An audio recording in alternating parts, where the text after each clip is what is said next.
తిరుపతి జిల్లాలో క్రిస్మస్ వేడుకలను క్రైస్తవులు ఘనంగా జరుపుకున్నారు. ఉదయం జిల్లా వ్యాప్తంగా ఉన్న చర్చిల వద్ద పెద్ద సంఖ్యలో క్రైస్తవులు గుమిగూడి ప్రత్యేక ప్రార్థనలు నిర్వహించారు.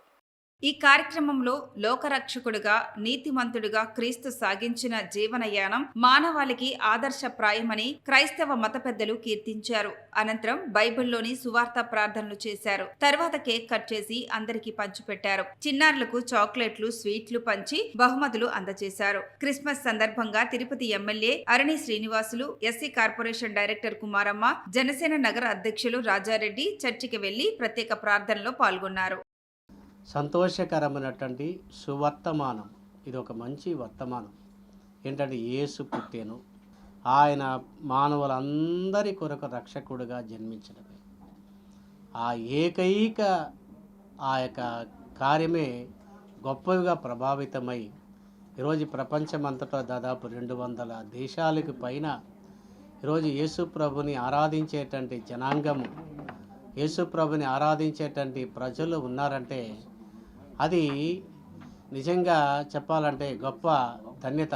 ఎందుకంటే ఆయన లోకరక్షకుడిగా రావడం, ఒక కన్యక గర్భం ముందు ఆయన జన్మించడం, పరిశుద్ధముగా జీవించడం. ఆయన 33.5 సంవత్సరాలు మాత్రమే జీవించాడు.